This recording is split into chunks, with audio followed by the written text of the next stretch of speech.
Okay, final part of my review of the Eurovision Song Contest 2010 entries. So this will be Big Four and the host, i.e. ourselves. The Big Four, of course, are a disputed group because a lot of people feel that it's unfair for these four to automatically be in the final when they insist on sending basically crap most of the time. So I'm very happy to say that in my opinion, 3 of the Big Four have sent good songs this year. I was astonished, I know, I was really amazed. Of course, no prizes for guessing which of the 4 failed to send anything even remotely worthwhile. Starting with Spain, their song is one that I think it may actually end up totally bombing. Because it's a little weird, it's a little out of the norm for ESC, and I think it's going to depend a lot on the presentation. I think if they stick with the whole circus thing, they may actually trip themselves up because that may be just too weird. And I'm not sure they're going to do well with it either with just 6 people.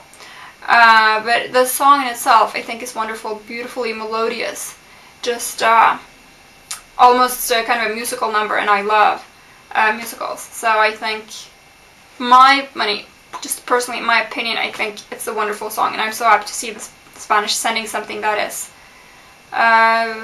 ambitious and just beautiful melody. And I have my fingers crossed for Spain.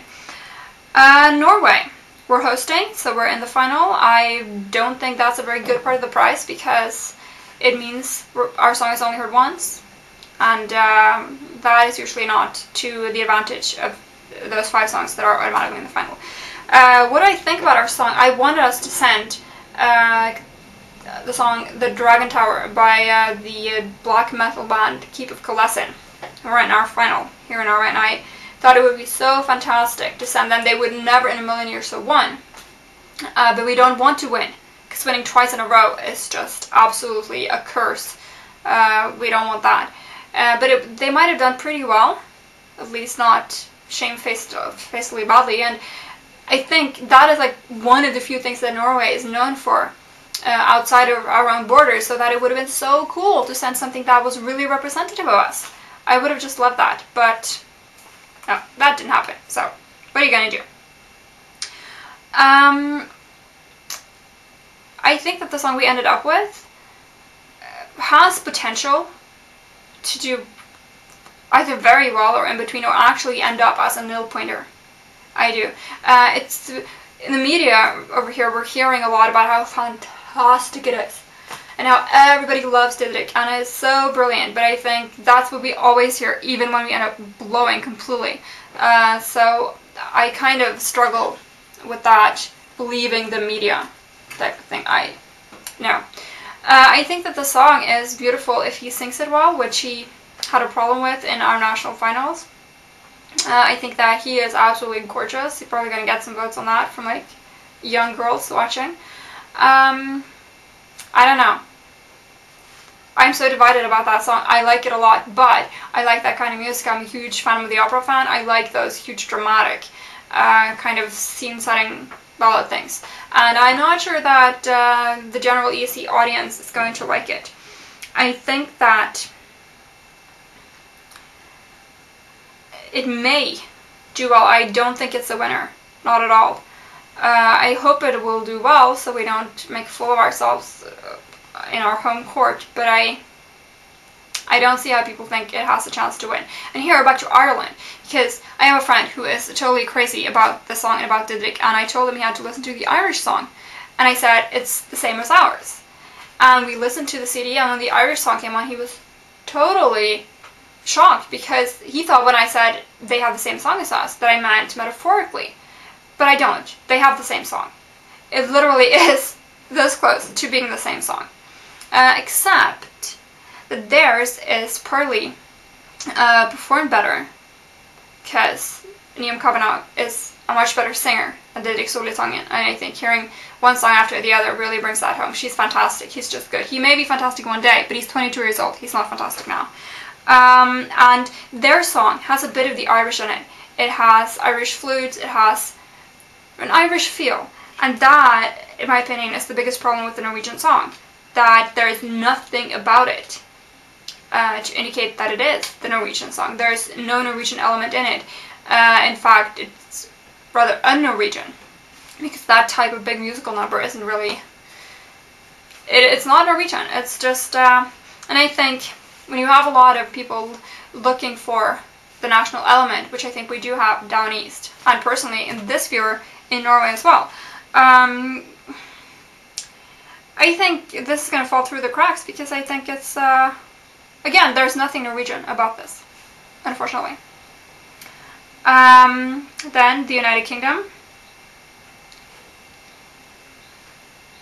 I think is probably what best expresses my feelings and thoughts on this song. I think this song is such a total piece of shit that it is just completely offensive of them to send it. I think it really shows that the United Kingdom doesn't care anything whatsoever about this contest. I don't know why they bother to compete. They should just stay home, do everyone a favor, and stay out of it. And either we should do away with the Big Four system altogether, or they should give someone else the chance to take their spot, because they really, totally, obviously don't care. And this song, just the title, I think is so offensive. The chorus is totally stolen. And even if it wasn't, it's completely stupid. The presentation in their national final was ridiculous. That poor kid looks terrified up there. He can't sing properly.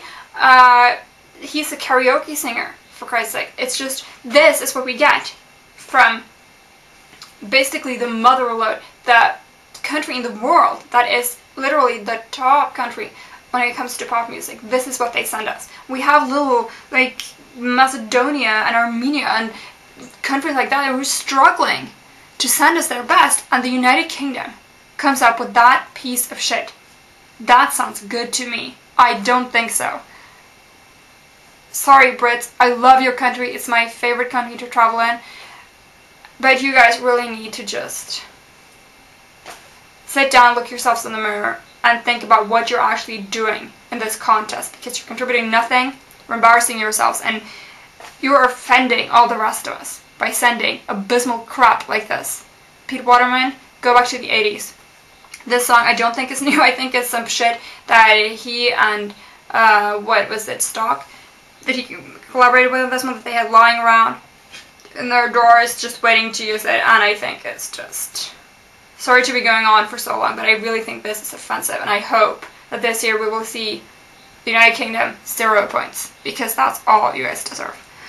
France, they're sending a really cool song. It's fun, it's upbeat, it has a great rhythm. I'm not sure I see it as an ESC entry. It's also their football song for this year for the World Cup in South Africa, and I think it works so much better as a football song. And I'm afraid that this is going to be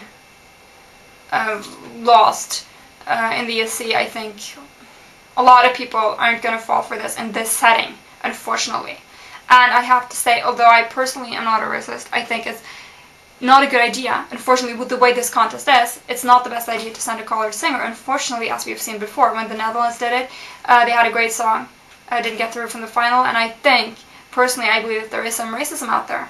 And I think it's great to see colored singers for that reason, because we need more diversity. But you run the risk of a backlash and of not doing well with the song, unfortunately.